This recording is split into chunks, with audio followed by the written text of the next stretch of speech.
नमस्कार, आप देख रहे हैं न्यूज एक्सप्रेस। मैं आपके साथ शबनम। रूस और यूक्रेन में काफी वक्त से युद्ध छिड़ा हुआ है। रूस जमकर यूक्रेन पर तबाही मचा रहा था, लेकिन अब यूक्रेन की तरफ से पलटवार हुआ तो शायद रूस झेल नहीं पाया। दरअसल यूक्रेन ने खुफिया तरीके से बॉर्डर के जरिए कुछ ड्रोन भेजे बक्से में। उसके बाद रूस के एयरबेसों पर इस ड्रोन से हमला किया गया और उसके लड़ाकू विमानों को तबाह कर दिया गया, जिसके बाद रूस में भारी तबाही मची। तो दोनों देश जो है वो शांति वार्ता के लिए बैठक करने के लिए राजी हो गए। लेकिन इस बैठक में भी यूक्रेन ने कैसे रूस को घेर लिया ये बताएंगे आगे, क्योंकि तमाम शर्तें रखी गईं और जिसको रूस को मानना पड़ गया। बताया जा रहा है कि यूक्रेन को साथ मिला है अमेरिका का, डोनाल्ड ट्रंप का। काफी वक्त से डोनाल्ड ट्रंप जो है दोनों देशों के बीच सीजफायर लागू कराने के लिए बातचीत कर रहे थे।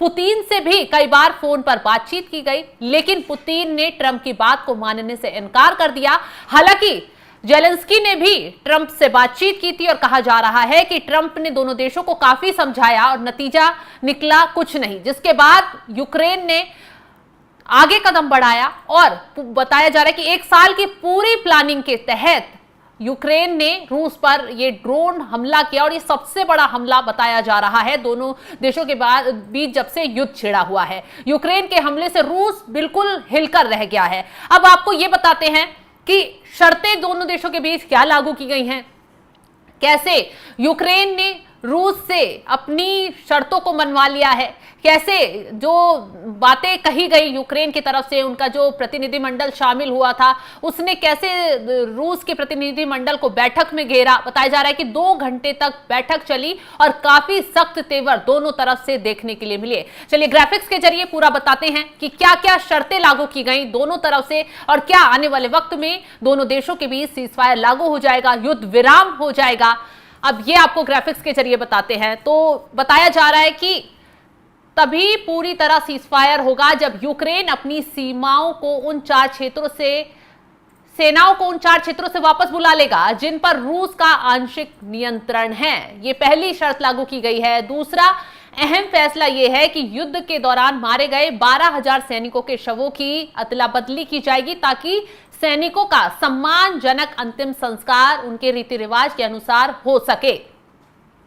2 से 3 दिनों का सीमित सीजफायर प्रस्तावित किया गया है, जो कि कुछ चयनित फ्रंट लाइन इलाकों के लिए होगा। रूस यूक्रेन के बीच 1,000 युद्ध बंदियों की अदला बदली पर सहमति बनी है। युद्ध बंदियों की अदला बदली के लिए स्थायी समिति के गठन पर सहमति बनी है। दोनों देश घायल सैनिकों के साथ 25 साल से कम आयु के सैनिकों की अदला बदली पर सहमत हुए हैं। 400 बच्चों की वापसी की सूची रूस को सौंपी गई। केवल 10 पर ही रूस तैयार हुआ है।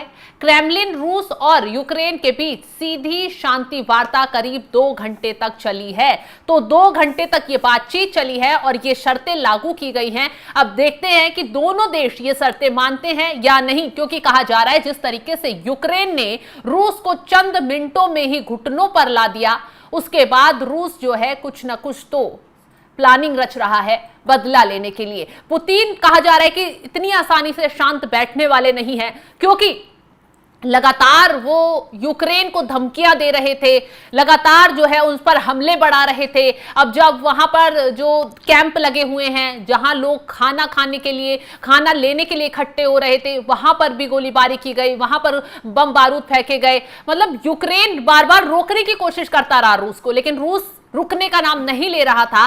और अब जब यूक्रेन की तरफ से सिर्फ एक सबसे बड़ा हमला किया गया, ताबड़तोड़ तरीके से ड्रोन दागे गए, ड्रोन हमला पूरी प्लानिंग के तहत किया गया, जितने भी 5 एयरबेस थे सबको चिन्हित किया गया और उसके बाद यह अटैक हुआ। जो उसके लड़ाकू विमान थे वहां एयरबेस पर तैनात थे, सभी को कहा जा रहा है कि धुआं धुआं यूक्रेन की तरफ से कर दिया गया और यूक्रेन अपने आप शांत हो गया। अब सीजफायर को लेकर दोनों देशों के बीच तो बैठक भी हो गई है, बातचीत भी हो गई है। कब ये लागू होगा और आगे क्या फैसला लिया जाता है ये देखने वाली बात होगी। फिलहाल इस खबर को लेकर आप क्या राय रखते हैं, कमेंट कर अपनी राय जरूर बताएं और तमाम खबरों की अपडेट के लिए आप हमारे साथ जुड़े रहें। नमस्कार।